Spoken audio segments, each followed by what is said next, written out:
It's Muppeturgy, and here we come again with a very special episode about the Leslie Uggams and Big Bird of Sesame Street episode of The Muppet Show. Yay! Welcome back, everyone. Happy New Year.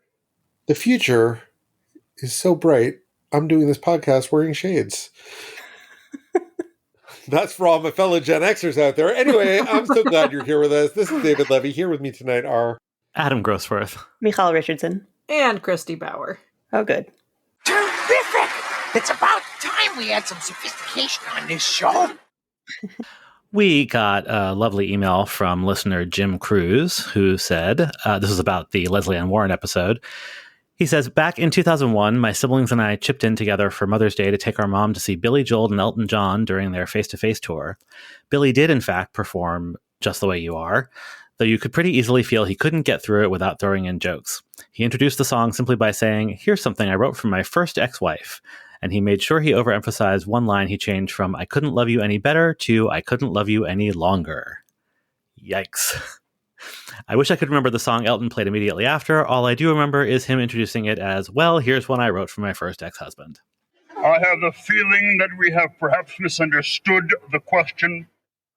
This was in the show notes for the Leslie Ann Warren episode, but I suspect many of you don't read them despite our repeated entreaties, so I'm going to say it out loud too. In that episode, I wondered if Larry Grossman and Alan Menken had a mutual antecedent for their Beauty and the Beast compositions, and I suspected it might be the score from the 1946 French film version.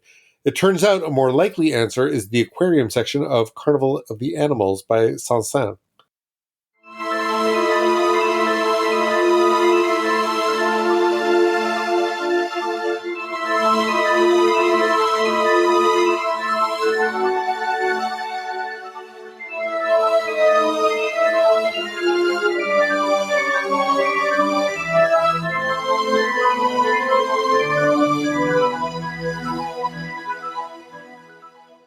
So Alan Menken has actually spoken about drawing inspiration from that piece for his score, and it's hard to hear that and not immediately hear the links between that piece and the two Beauties and Beasts. So I think we solved that puzzle. So, some exciting news in Muppeturgy land for all of you super fans. We now have merch. Exciting news! Very exciting news. Just in time for the holidays in January. When we're recording, yes. Hey, when they're hearing for it. all your Martin Luther King Jr. Day and Tu B'Shavat needs. Mm. And this is why you should follow us on social media, because we're recording this in early December. Dress your friendly local tree in a t-shirt that says Muppeturgy. Yeah, so we have a store set up at TeePublic, and the great thing about TeePublic is not only can you pick the type of shirt you want, or you can also pick the color, and it doesn't have to be a shirt. Our various designs are on stickers and notebooks and mugs, and sky's the limit. So we've got some things that I think those of you who've been listening for a while will get a kick out of. Where can they find it? Oh, that's a very good question, Adam. Thank you. It's at Muppeturgy.com/store is the easiest way to get there. But also if you go to TeePublic and just search Muppeturgy, it'll direct you in the general right area. Here is a Muppet News Flash. We're here this week to talk about Season 3, Episode 18 of The Muppet Show. It was produced the week of December 5th, 1978, and it aired on February 12th, 1979, President's Day, another holiday you could buy our merch for. It was number 18 in the air order between Danny Kaye and Harry Belafonte. That's how I ranked it, too. Hey! In my rankings of episodes. Between Danny Kaye, 6th from the bottom, and Harry Belafonte in the top 3. This one's somewhere in there. So there's one ad outside of the TV section that caught my eye. It was for a book. The headline was, if you think last year was bad, wait until this year. And the book was called How to Prosper During the Coming Bad Years, a crash course in personal and financial survival. How biblical. 1979. Yikes. Yeah. Yikes. There's also a really good ad for a camera store for a President's Day sale, because it is President's Day. That was just very the past, and we'll share that in the show notes. On the Cashbox Pop Charts, number one is Rod Stewart's Dahlia, Think I'm Sexy. The number one album was the same. Blondes Have More Fun, also Rod Stewart. Number 5 was A Little More Love by Olivia Newton-John, a song I thought I didn't know until I played it and got to the chorus and was like, oh yes, I do know this, and it's amazing, and added it to my iTunes immediately. Number 17, Don't Cry Out Loud. Number 19, The Gambler. And number 57, I Go to Rio, all upcoming Muppet Show numbers. On TV, I have an update on a recent episode. I mentioned wanting to watch some In Search Of, which aired in syndication opposite the Muppet Show or before the Muppet Show, now I forget, on Monday nights. It's not officially available, though the reboot with Zachary Quinto is. Cute casting. But there are multiple playlists on YouTube with hundreds of episodes, and it's pretty good background TV if you're working from home. You can see what turtleneck and blazer combo Leonard Nimoy is wearing, and then just let the vibes wash over you.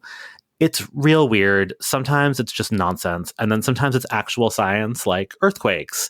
But then they have to add nonsense, like predicting what will happen when the big one hits California caused by solar flares. It is very 70s. So there's an early episode that is, I think, pretty famous, actually, about Bigfoot. And they show like that famous photo of Bigfoot, like sort of hunched over, running through the woods. And I assume everybody's seen that photo. And then an expert says this. Most convincing visual evidence of Bigfoot is a film taken by Roger Patterson in Northern California. Dr. Krantz believes it to be authentic. I've examined the film many times, watching it forward, backwards, stop frame, measured, and everything. And all of the anatomy of the creature is perfectly consistent. It just simply does not fit with a man wearing a suit. In fact, a suit of that size, we can establish exactly how big it is. There's no way a man could fit into it. The shoulders and chest are simply too wide. Sir, have you not been watching The Muppet Show? Come on. I just have so little patience for people who want to search for Bigfoot. There's so many other things you could do that aren't searching for Bigfoot. Sure, and I'm not even saying that I don't believe Bigfoot is out there, but like the idea that costume is not possible. That's the wrong Show. Explanation for there's no Bigfoot. Right. So, as I mentioned, we have a lot of ads tonight, which means we know a lot about what is outside of primetime, and here we go. At 7 o'clock on ABC World News tonight, Work, Women, and Sexual Harassment. Part 1 of a series of 3 special close-up reports. I was all set to read the blurb from the ad and make fun of it, but it actually sounds pretty solid. They said all the right things, even in 1979. So good job, ABC World News tonight. You solved it. Good thing that's done with. On Channel 2 News at 6 and 11, at last, college life is back to normal. Fraternity beer busts, toga parties, food fights, college kids jamming into phone booths. Did people really do Okay. It was all supposed to have ended in the early 60s, but now a new strain of frat fever is sweeping across our college campuses, not to mention television and movie screens. To find out what's behind the rebirth of fraternity life on campus and what it's like to be a brother or sister, watch Arnold Diaz's special report. Good thing the pandemic is over. We can pile into phone booths again. I mean, well, you have to find the phone booth. Why though? Was this before or after Animal House? After. Well, that's why. Sure. I mean, why the phone booth though? Not why the fraternities. That was the thing that they did in the 50s. I'm so glad we have the internet. See how many people you can stuff into a phone booth. I mean, I don't get it, and I get it even less now. You were in college. Yeah, but not stuffing into a phone booth. Just sounds unpleasant. Okay, this one's more fun, I promise. Opposite the Muppet Show on Channel 4, new The Guinness Game, based on the Guinness Book of World Records. Wikipedia says this actually started in syndication on September 17th, 1979, so this must have been a test airing. 3 contestants were asked to predict if a live record-breaking stunt could be performed or broken by guessing if they would succeed or fail. Stunts that were completed successfully were entered into the next installment of the Guinness Book of World Records, hence the name of the show. There's an episode of this on YouTube, and I just have to share with you what I now believe to be the greatest game show thinking music of all time. If you're ready, please lock in your decisions right now. Bill, good luck.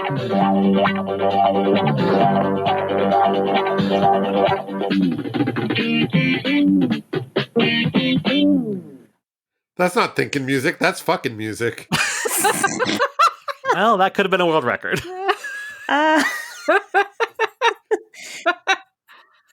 Okay, our regular primetime stuff.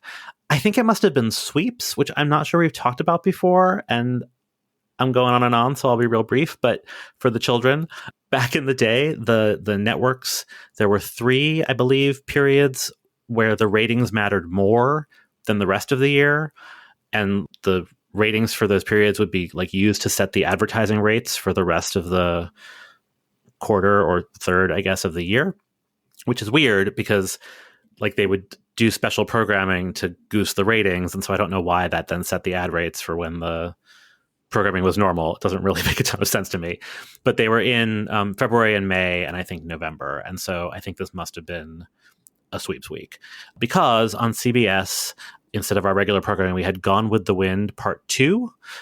This was a thing before VCRs where like big movies would just be shown, sometimes broken up into 2 parts in Lots primetime. of commercials. What? Lots of commercials. Yeah. Also, that movie is long, even without commercials. Well, they It's not also a had sequel. TV edits of these. So sometimes the TV edits were shorter to accommodate Right. commercials. Sometimes they were longer because they needed to fill out the time slot or just to make it more of an event. Like, I mean, for me, the big one from my childhood is the TV cut of Star Trek: The Motion Picture, which is not necessarily How do better. you make that longer? Right. It's not necessarily better than the original cut, but it sure is different. By different, I mean longer. I'm pretty sure that my actual earliest memory is of seeing Star Trek: The Motion Picture in a movie theater. Is that scene with the Klingons at the beginning? Wow. not Were knowing you, what the fuck were you was being going on. punished for something? Was I what? Being punished? I mean, not on purpose, but yes, it was in hindsight perhaps not a great choice on my parents' part. Yeah, anyway, so that and then Lou Grant after that, because that was 2 hours. ABC had All-Star Family Feud. The teams were 8 is Enough, Family, Welcome Back Kotter, and The Love Boat, followed by How the West Was Won. NBC had our friend Little House on the Prairie, episode The Lake Kezia Monster. The children set out to create a monster to scare Mrs. Olson from foreclosing on an elderly woman's home. Followed by Backstairs at the White House, Part 3, which we have already discussed, starring Leslie Uggams. Oh, nice segue. Smooth. Good blend. Is busting out all over. The bitches and they hucking up a cheapest out of all the morning glories on the fair because it's June. Just because it's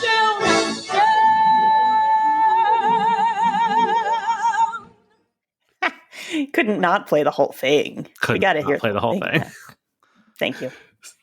I mean, there's actually quite a bit more, but that's the best part. If we had done an episode about Leslie Uggams and some bejeepers had not been hucked, like...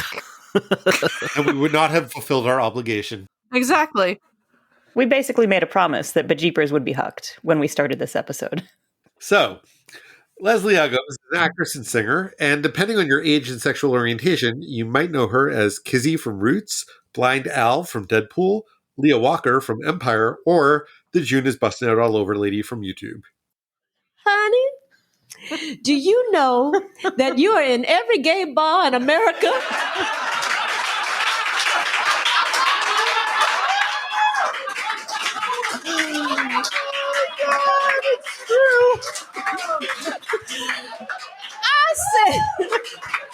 I said, doing what? Leslie was born in 1943 in Harlem to a musical family, and by 8 years old, she was on TV playing Ethel Waters' niece on the show Beulah. Her continued success at an amateur performers competition at the Apollo Theater led to a regular gig performing there.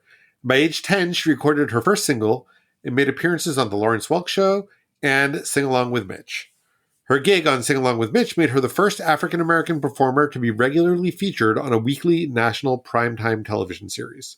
For those not familiar, the titular Mitch was Mitch Miller, the head of artists and repertoire for Columbia Records, and before long, Leslie had a contract that would lead to 10 albums and a number of hit singles.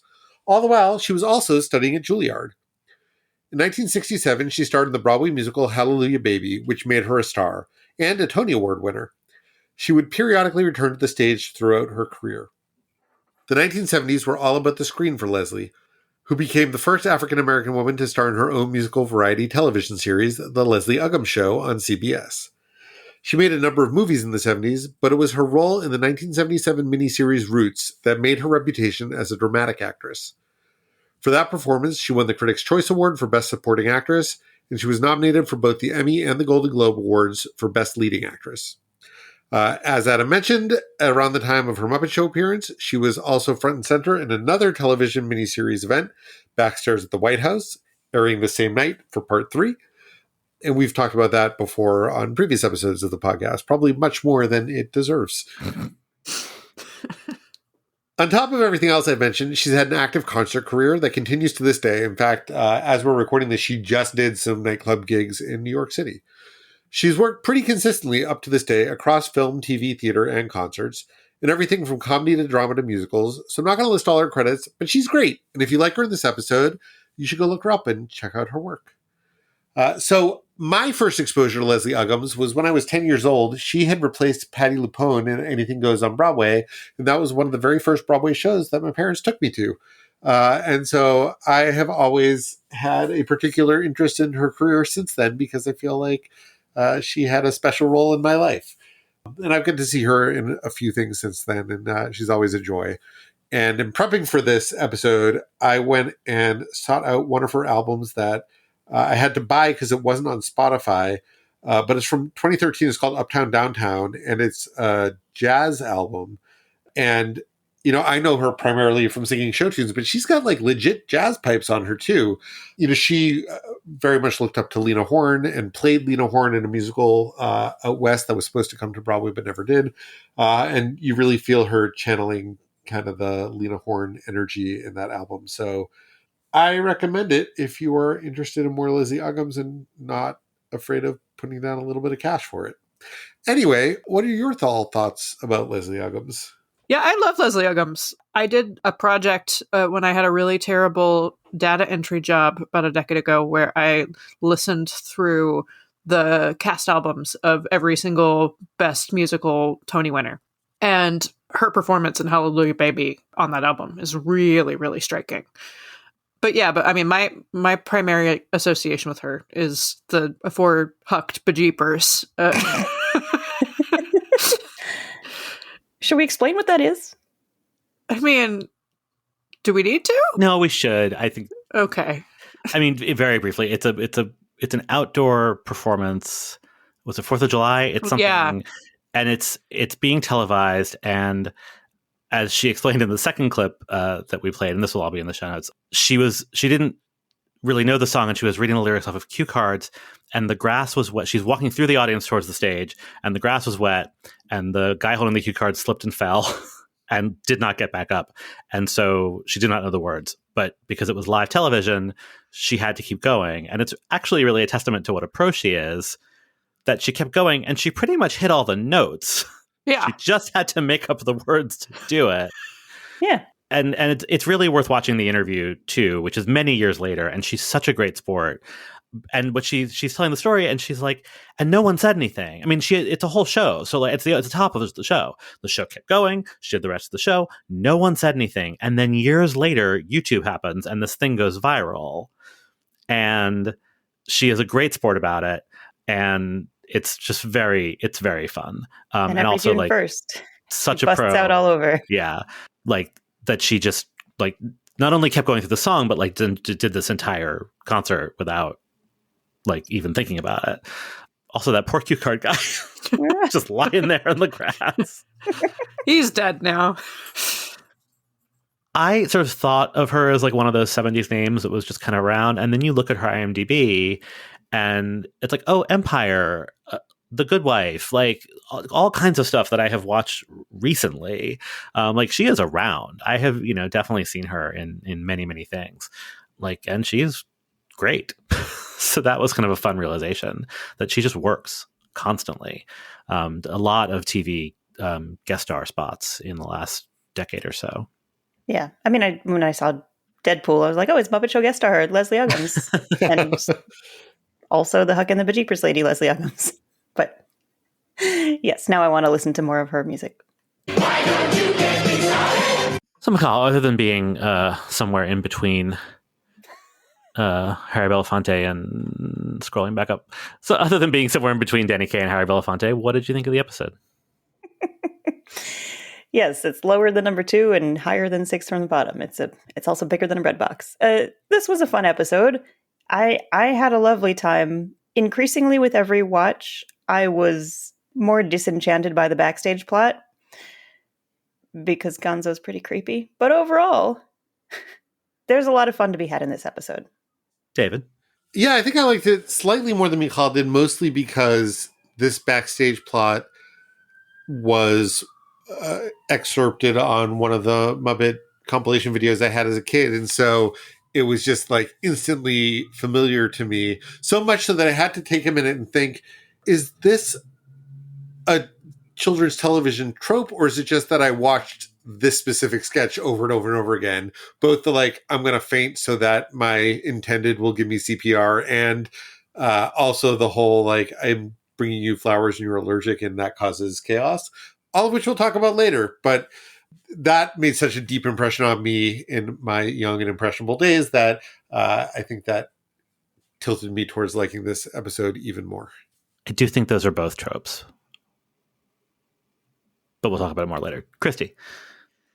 Yeah, this one isn't bad. I didn't love it, but I really enjoyed the Leslie Uggams bits, and there were a couple really solid laughs. So, yeah, it's a nice middle-of-the-road episode.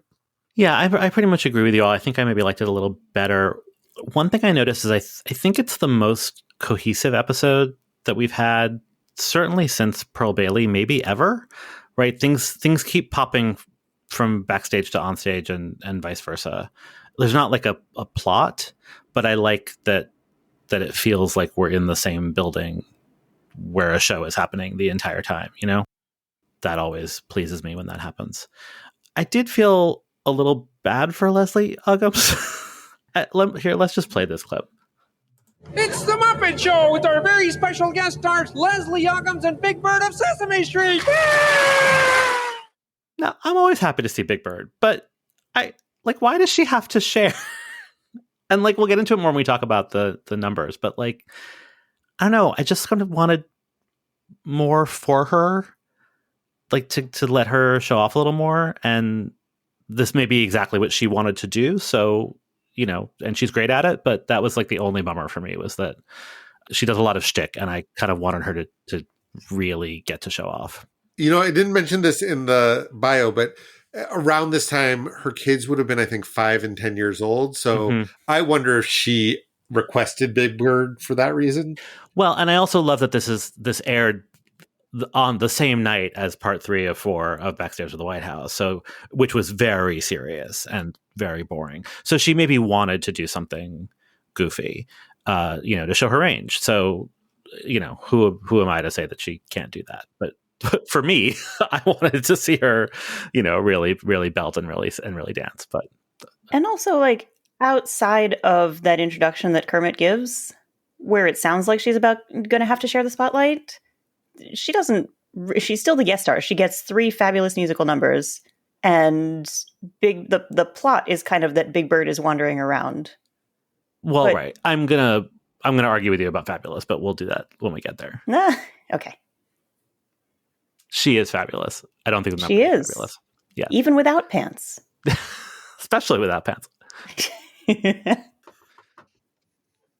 Leslie Uggams, 15 seconds to curtain, Miss Uggams. Thank you, Scooter.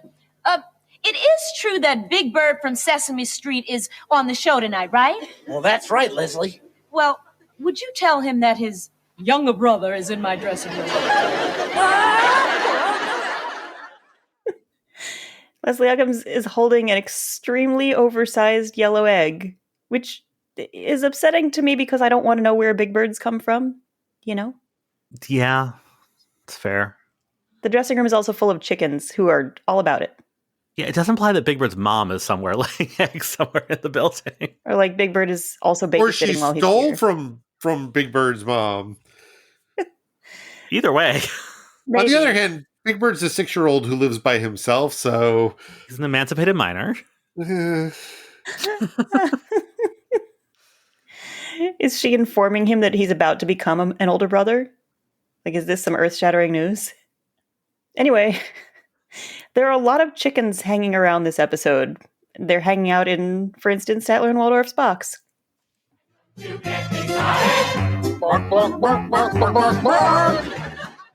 They're just chilling and singing along. And once again, totally off the beat. Every time. They're chickens. I mean, and clearly nobody made them a chicken scratch track. Boo. We're going to go with cluck track. Both of you are fired. Also, it seems like they ran out of time or pupils to finish building all these chickens. One of them, like, doesn't have pupils or, like, has mismatched pupils. They're mismatched. Like, they're like, it's one crazy eye and one regular eye. It's very upsetting. One, like, tiny eye and one enormous eye. Like, Yeah. and it doesn't seem intentional. Like, something's wrong. But we've seen, like, a whole coop full of chickens before. Maybe they took those eyes off that coop full of chickens and put them on somebody else, and now they're in trouble.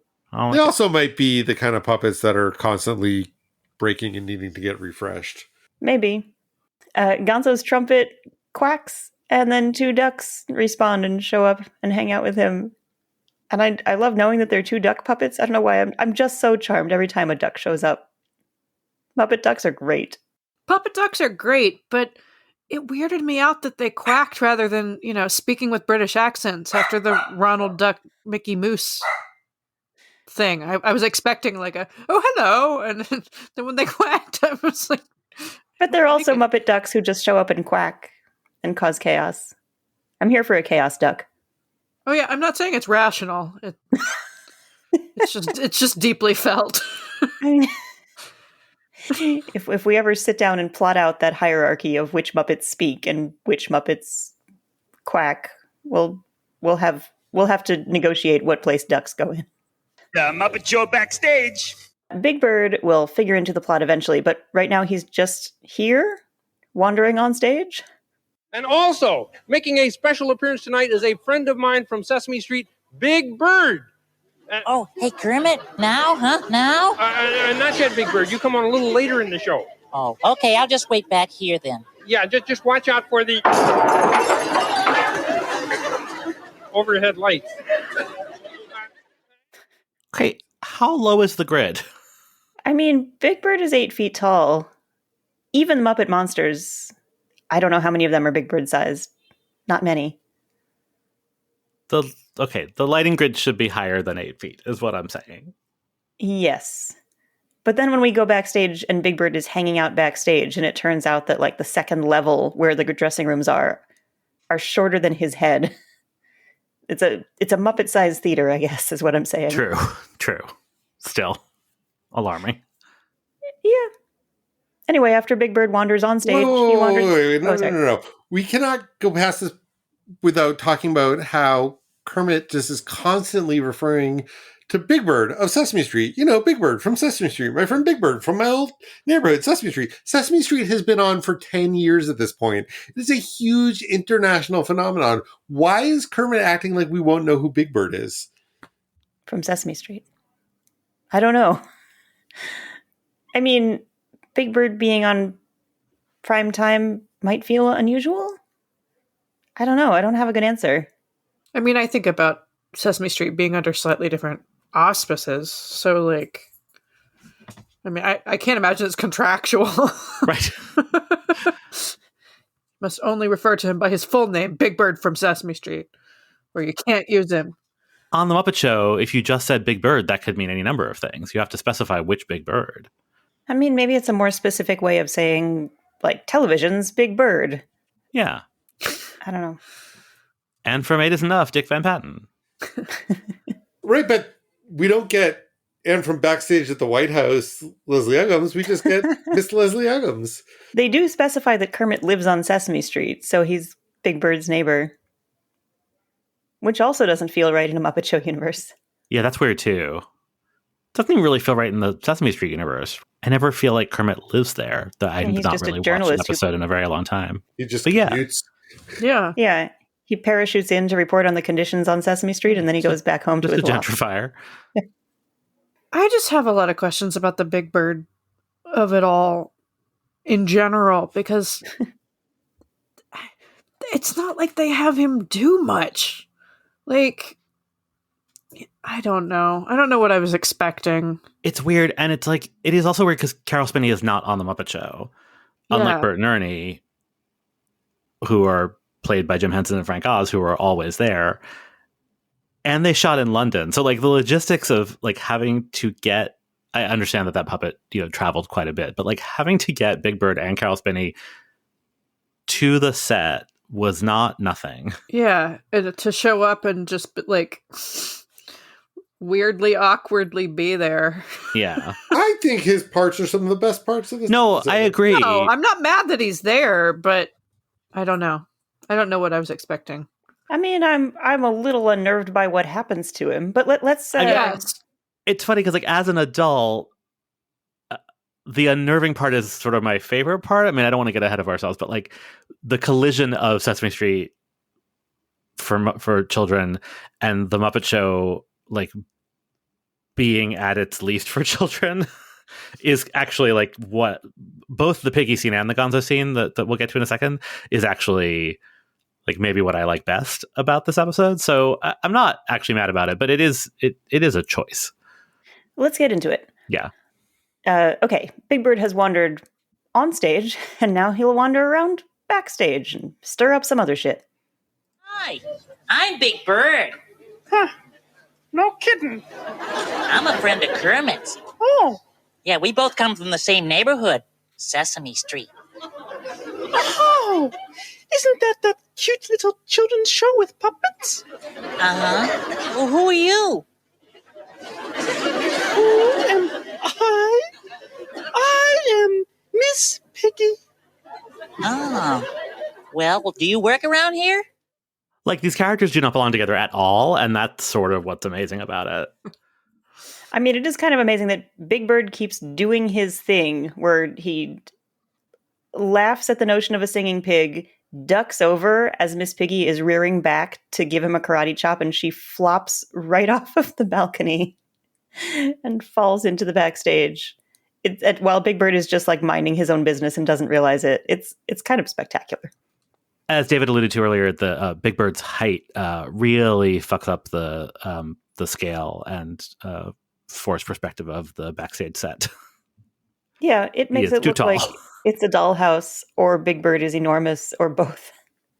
Yeah, and when we do see, like, the taller monsters, they're usually all the way downstage, and he is right up against the balcony to talk to Piggy, and he is too tall.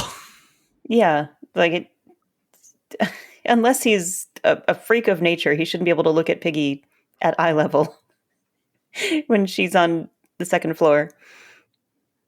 I mean, he is a freak of nature. I mean, yes, but he's a regular character on a children's show. Yes. So he's not supposed to freak you out like that. Okay, so elsewhere backstage, things are heating up between Gonzo and Camilla. Oh, I'm so nervous. Tonight's our first formal date, and I'm almost sick with fear. Well, I imagine she feels much the same. You think so? Oh, boy. Suppose I get so excited that I faint. Gonzo, I just don't know. I suppose she'll have to give you mouth-to-mouth resuscitation. She'll have to what? Or in your case, mouth-to-beak resuscitation. Gonzo, are you okay? Of course. I was just rehearsing my faint. Yeah, the mouth-to-beak resuscitation joke is a tad more wholesome when they do it in The Muppets Take Manhattan, but really just a tad. It feels icky to me. Well, here it's icky because the implication is that it's coercive. I don't remember the exact context in The Muppets Take Manhattan. Is it? In The Muppets Take Manhattan, he gives her mouth-to-beak resuscitation, and then he says, I don't know what happened, but I think we're engaged.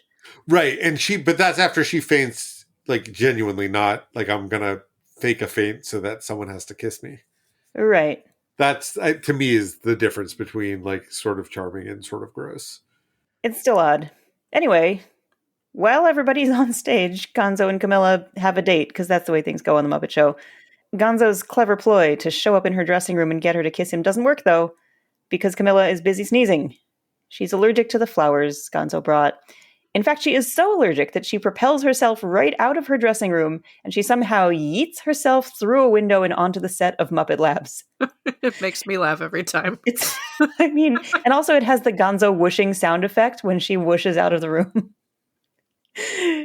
Which is great. I mean, I don't feel great about Gonzo feeling like he needs to con his way into a kiss on a date, but it's also, a lot of fun. Yes.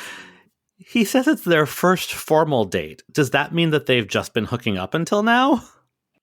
That's a good question. Maybe they've been out for coffee, and this is like a bring flowers date. I mean, have they really had a relationship until now? I feel like we've had this growing sense of Gonzo being connected to first birds and then chickens, but I don't think Camilla's really been singled out in this way until now.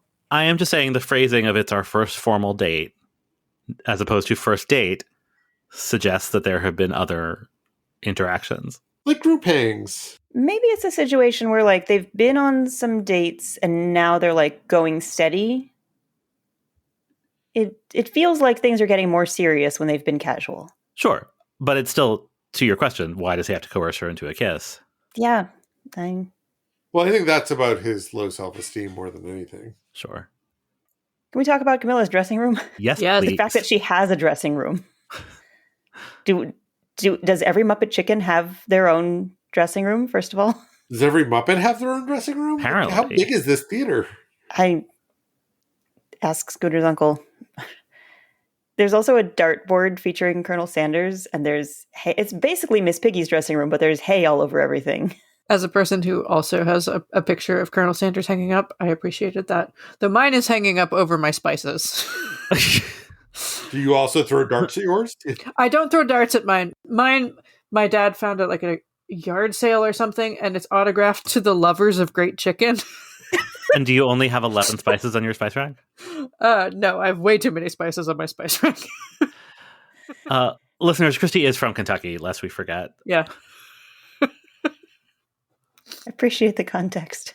But yeah, Camilla gets a dressing room. I mean, I guess for a lady with whom you need to book a formal date, I guess it makes sense that she is a lady of the kind of stature where you get your own dressing room. There's also a sweet little backstage spot where Leslie Uggams is just kind of interviewing Gonzo, and she's asking what first attracted him to Camilla. And Gonzo extols Camilla's virtues, and then he also says she's very talented, and she just whooshes out and does this tiny flamenco number. Whooshes back off screen again. This is a promising, budding relationship. Yeah, until... Okay, so Miss Piggy does not care for Big Bird hanging around. But guess who does? Wow!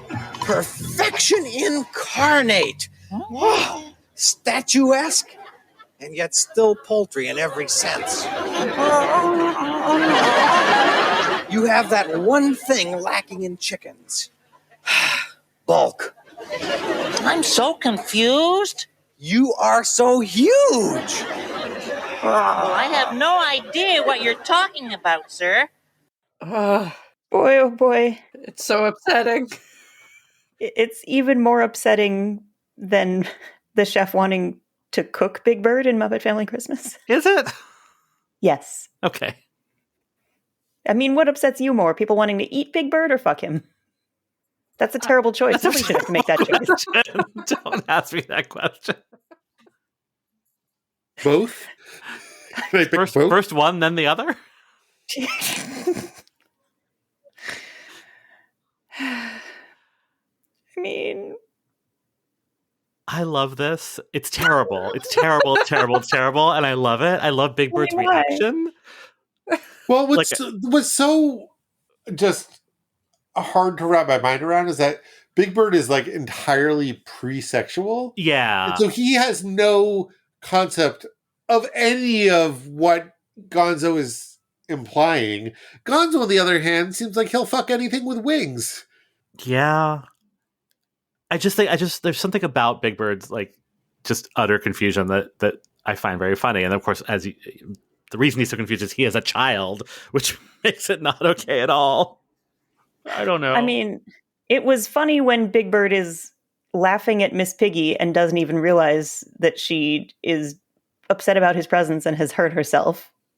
That's funny. And this is just a kind of a more inappropriate version of that dynamic.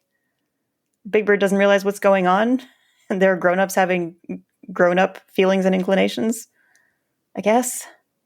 It's real weird. And you love it. I mean, yes, but no.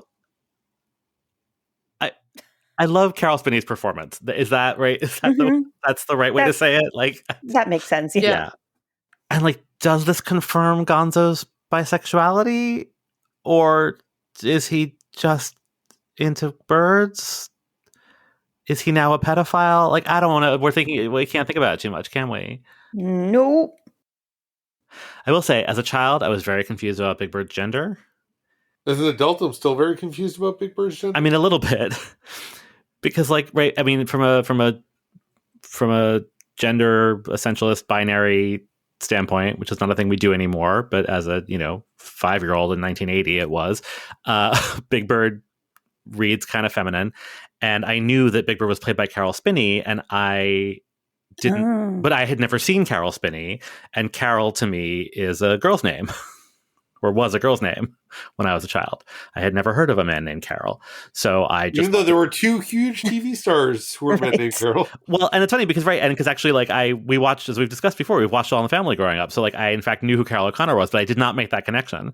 And so I thought the Big Bird was a girl. It made all the sense in the world. And at some point, like, somebody referred to Big Bird as a boy, and I was very confused. And surely this episode of The Muppet Show did not help. Anyway... As far as Gonzo goes, to make matters even more foul, as the end credits roll, Gonzo reveals himself to be a chickenizer.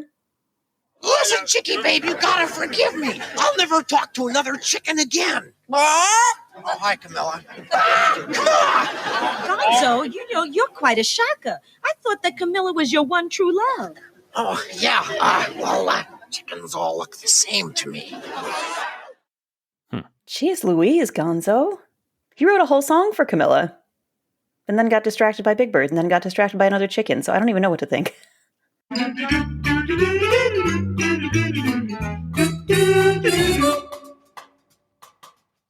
All right. So we go to some really interesting territory with this week's musical numbers. We open with a song with a lot of enthusiasm and not a lot of pants. Hey there, good times, here I am. Welcome back, your baby lamb. Open wide them golden doors and set my chair down next to yours. I've been freezing, sneezing out there where the bad times blow. Please don't stop to scold me. Let your loving arms enfold me. Hey there, good times, take my hand. Give my music to the band. Oh my god, the key change in the middle of this gives me motion sickness. I hate it. Okay. But that's a personal problem. This is a song called Hey There, Good Times that is from a musical called I Love My Wife from 1977 that had music by Cy Coleman and lyrics by Michael Stewart. And I Love My Wife was a musical about wife swapping in New Jersey. Yep. Another one? Can't have too many. For its day. Yeah, it was. Interestingly, it was another one of those Broadway shows that had a replacement cast of black actors like Hello Dolly, which I thought was interesting. It also had a replacement cast of Smothers Brothers, which is super weird given the theme of the show. Both Smothers Brothers? Yes. Yeah. Did they swap wives in real life? In real life, no idea. In the show, it's a bit, spoiler alert for a 40-year-old musical. It is a fake out. Like, they don't end up sleeping with anyone other than their own wives. They all chicken out in the end. Boring. Huh. I mean, I like that for brothers, as far as that goes.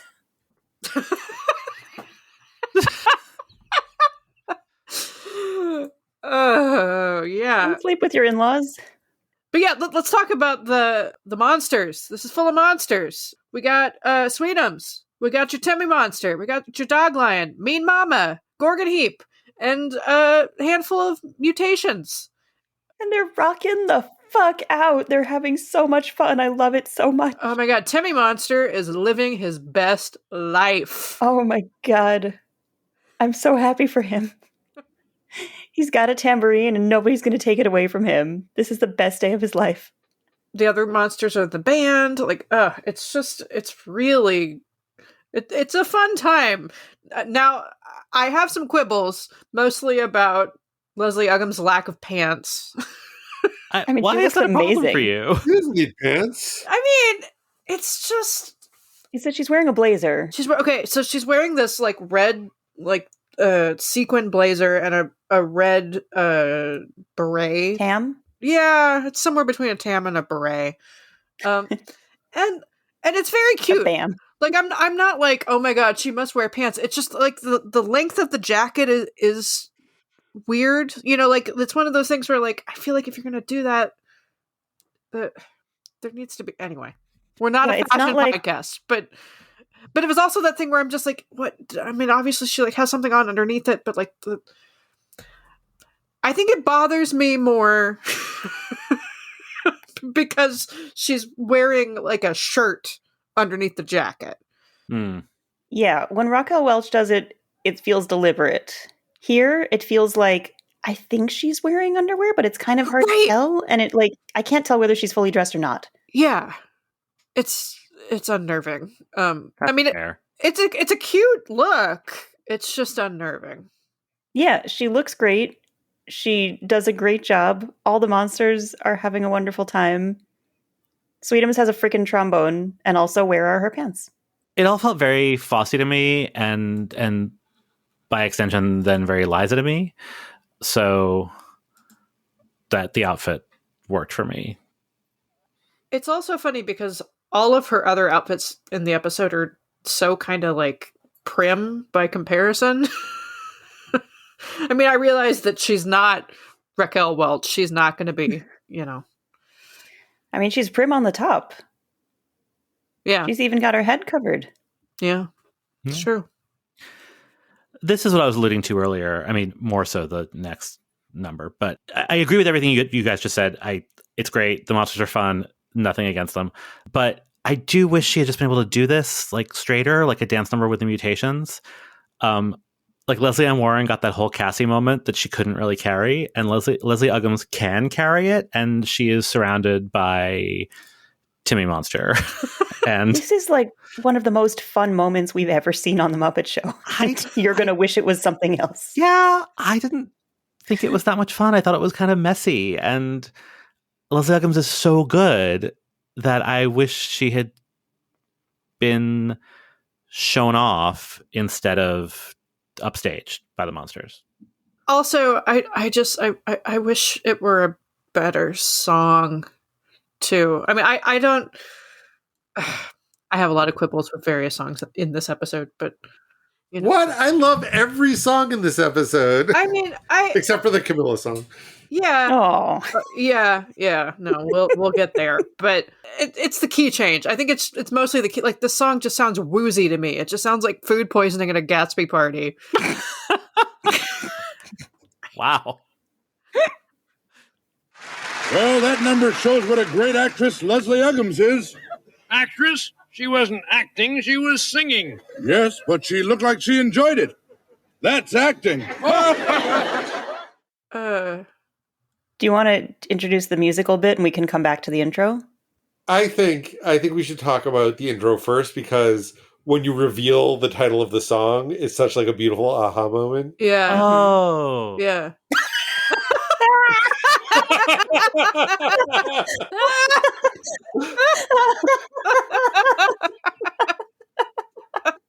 Okay. So our next number gets a little fishy. Listen, Lou, what does it take to become a great boomerang fish thrower? Well, you gotta have soul. And if you can't get soul, use halibut. I shouldn't guess. Yeah, but in that case, I use a catcher's mitt. Why? No. Don't tell me. Let me guess. Just for the halibut? You're catching on. Listen, how did you acquire this talent? Was it an accident? No, it was on purpose. So for those who don't recognize the voice, obviously that's Leslie Uggams with New Zealand, our boomerang fish thrower. And they're about to do what I think is a genius choice of musical number. Hit it. Here you come again. Looking better than a body has a right to. And shaking me up so that all I really know is here you come again. And here I go. Two at once. So this is Here You Come Again. It was a big, big hit for Dolly Parton in 1977. And I was shocked to learn that she didn't write it because she writes a good chunk of her material. But no, the song was written by Barry Mann and Cynthia Weil, who are a married couple who have written songs together since the early 60s. And they themselves are in fact characters in a musical. They're characters in Beautiful, the Carole King musical. And they've written a lot of songs that you've heard of. They wrote On Broadway, Make Your Own Kind of Music, Gotta Get Out of This Place, Somewhere Out There from An American Tale. They co-wrote You've Lost That Love and Feeling with Phil Spector, which is number 1 on that BMI's list of the top played songs of the 20th century. It is estimated that it was played over 8 million times. How many of those are the fault of Rebecca from Cheers, whose boyfriend plays it on a radio station he owns all night because he knows what it does to her? Most of them, I would wager. And of interest to Muppet fans, another thing I didn't know, they wrote the songs in Muppet Treasure Island. Huh. Bless their hearts. Yeah. But back to Dolly. Always. Blessed be her name. This was her first big pop crossover hit. It hit number 3 on the Hot 100, number 7 on Cashbox. You know, Cashbox, it's just harder to crack. I don't understand it. And it was number 1 on the country chart, the Billboard country chart for 5 weeks. And she won the Grammy for Best Female Country Vocal Performance. But she was actually not the first person to record it. B.J. Thomas was actually the first person to record it. And I have yet to locate his version of it, which I would like to hear. And again, here is Leslie Uggams being delightful and singing wonderfully while fish are being hurled at her. I'm annoyed on her behalf. Yeah, no, but he's having a great That's time. what the Muppet Show's for. I know, but she doesn't get a single straight number. That's usually they're like the guest gets 1. I mean, I would argue that her closing number is as close to a straight number as you get on the Muppet Show. Yeah, that's probably true. She also doesn't get to sing the full song here. That was my disappointment. I was like, I could have taken quite a bit more of it just to enjoy her singing it as fish were, flying around her. But this is sort of the ideal New Zealand bit, where it's not just about throwing fish, but it's about throwing fish in a way that has something to do with the song that they're doing. And then it levels up at the end when he throws swordfish. And they come back at her and sort of land all around her as she stands against the wall like a knife throwing swords. Yeah. Yeah, like Leslie Ann Warren's knife throwing act. Exactly. I did really appreciate the prop work there. I don't know how they did it actually, but like the wood behind her gets all splintered and the holes the fish are making are quite real, which was nice. Yeah, I think this is great. I have no complaints. I'm not offended on her behalf. She sounds fantastic. She's having a lovely time. That reminds me, this show has always reminded me of a sardine. Why? It's a little fishy. So we get something very melodramatic in the UK spot. It's also extraordinarily straight, which is a funny thing to say about a Noel Coward song. Yes. Correct. I know it's stupid to be mad about the frog. I'm so ashamed of it, but must admit the sleepless nights I've had about the frog. On the silver screen, ooh, he melts my foolish heart in every little scene. Although I'm quite aware that here and there are traces of the cat about the frog. So it's Mad About the Boy, or Frog, depending on who's singing it. It is, in fact, an Noel Coward song from 1932. It was introduced in a West End review of his songs called Words and Music. And in that particular show, it was introduced by a quartet of women. But he'd written additional verses that made the song much more explicitly gay. But because it was 1932, what are you going to do? And funnily enough, Words and Music found its way to Broadway 7 years later in a revised version called Set to Music. Okay. Sure. The boy in question is rumored to be either Douglas Fairbanks Jr. or Tyrone Power, which Douglas Fairbanks Jr. was very good friends with Noel Coward. And Tyrone Power was an enemy. Yeah. And the song was used to great effect in a commercial in 1992 for Levi's. It's a really weird commercial, but it involves this guy taking his shirt off and getting in and out of various swimming pools in a pair of Levi's. And it's underscored by a recording of it by Dinah Washington from 1961. And it was so popular that they actually released that as a single, and it actually cracked the top 50 in the UK. Huh. I do really like this. I mean, I'm gonna, just to stay on my bullshit. Miss Piggy gets a straightforward number, but Leslie Uggams doesn't. But the setup that it's Piggy in the classic torch singer pose, sitting on the piano with her legs crossed, looking fantastic. She looks amazing on top of a piano. Amazing, with Rolf playing, and behind the piano is this fiddler puppet who was also in Inchworm. But there he was on the balcony with the weird uplighting, looking all creepy. But I like that they keep bringing him back. He's kind of great. Sort of single purpose strings. whatnot. And I find him delightful. Bringing texture. Yeah. I wouldn't necessarily characterize our next number as great stuff, but its composer certainly would. Yeah, Gonzo would. Oh, listen to the rhymes in the chorus. It's very Cole Portery. Camilla.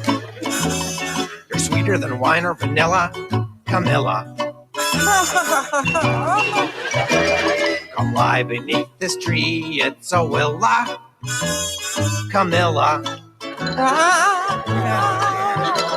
Camilla. The night it grows Stella, Stella. Camilla. You're prettier by far than Godzilla. Camilla. I love this. I do too. I mean, it's cute. It's cute. Yeah, I mean, I don't hate it. I just don't think it lives on. All the other songs in this episode are songs that are in regular rotation on my Spotify or whatever, and this does not rise to that level. Maybe because it's not available. Even if it was. So yeah, this is just known as Gonzo's song, and it is, in fact, a Muppet Show original. It has music by Derek Scott and lyrics by Jerry Jewell and Chris Langham. And we didn't hear it, but early on in the bit, Gonzo declares that he thinks that Mick Jagger or noted Joe Raposo stan Frank Sinatra will want to record this. So I appreciate his confidence. I don't understand it, but I appreciate it. And this is the number that is interrupted by Big Bird showing up. And Camilla gets so ticked off that she drops a flower pot on Gonzo's head. And good for her. Yeah, that I think, I mean, we were so focused on how creepy it is. I think that part of why I think the sketch works for me is that it is mitigated by Camilla's reaction. Justified reaction. Very justified. This is the most agency we've seen any chicken have, I think. I mean, this is a chicken with her own dressing room. She's going places. Right. Well, I think and the reaction to Gonzo at the end hitting on the wrong chicken too, like the show knows that this is not okay, which I think helps a little bit, and lets people have that reaction to Gonzo within the show also. Should it be played for laughs? Maybe not, but they worked for me. So our closing number unites both of our guest stars. You belong to me now. Ain't gonna set you free now. When those birds start hanging around, talking me down. Hear with your heart and you won't hear a sound. Just stop, 'cause I really love you. Stop, I'll be thinking of you. Look in my heart and let love keep us together. Okay, this is delightful. I will grant you that. So this is Love Will Keep Us Together, which was made famous by the Captain and Tennille in 1975. It was number 1 on the Billboard Hot 100 for 4 weeks that summer, and it was also number 1 on Easy Listening and Cashbox, so that should tell you how big a hit it was. It was so big a hit that the B-side of the single was a Spanish version, and that also charted. Wow. Yeah, it hit number 49. Right. But it was actually written by Neil Sedaka and Howard Greenfield and originally recorded by Neil Sedaka a couple of years earlier. And the album that Neil Sedaka put it out on is called The Tra-La Days Are Over. What follows the Tra-La days? Tra-La, think I'm sexy?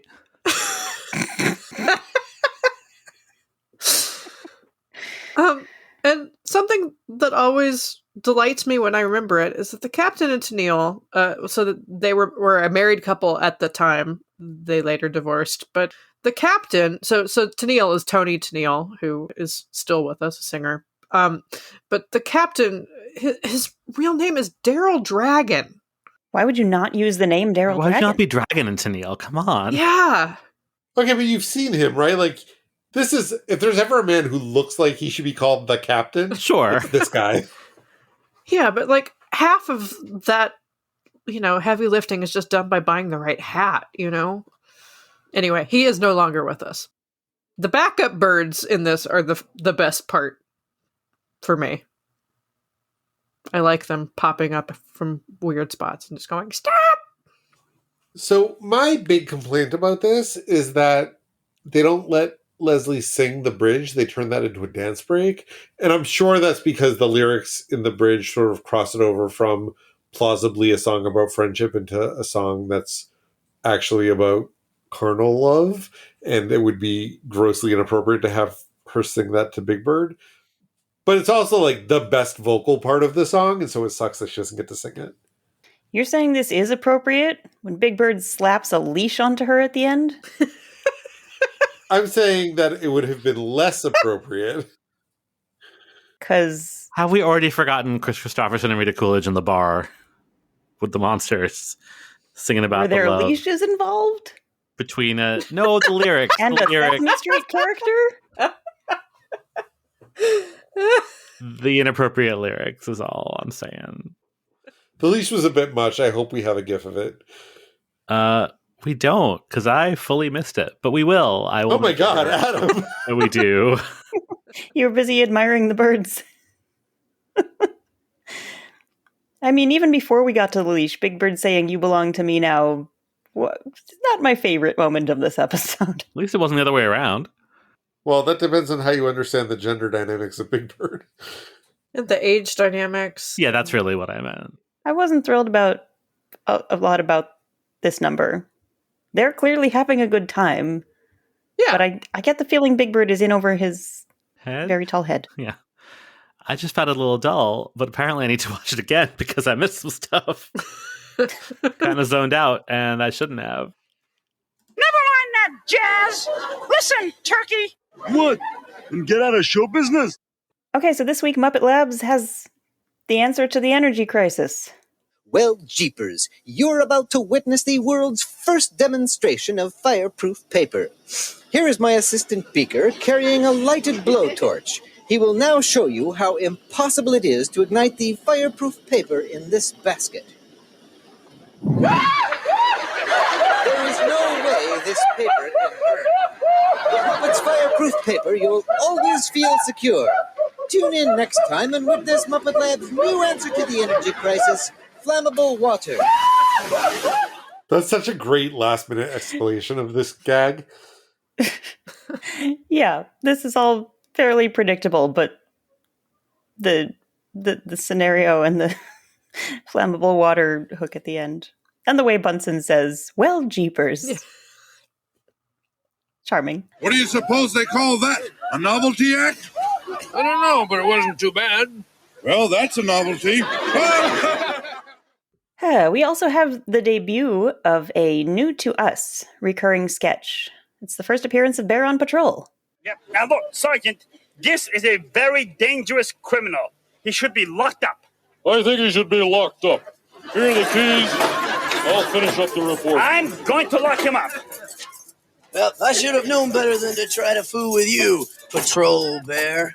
Yeah, you're darn tootin'. So it's a pig with the voice of Steve Whitmire and the hair of Fozzie Bear, who's arrested for Very impersonating an officer. I mean, it'd be one thing if he was just wearing a wig like some pigs do, but it's a wig that has Fozzie Bear's fur. And like, is that part of the impersonation? Right. It's such a strange conceit. I stared at it trying to figure out if Fozzie just had his hand on the pig's head to try to direct him, into the station, and then realized it wasn't, and just I hate it. I hate it. Yeah, no, it's a Fozzie skin wig. It's a fun scenario though. He tricks Fozzie into the cell. He says, "After you," and Fozzie says, "Oh, thank you," and steps inside.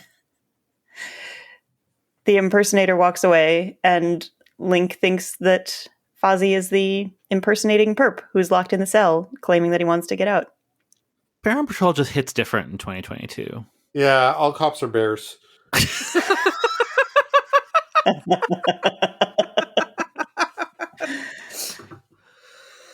All pigs are also bears, apparently. Yeah, and all cops are pigs. Right, there you go.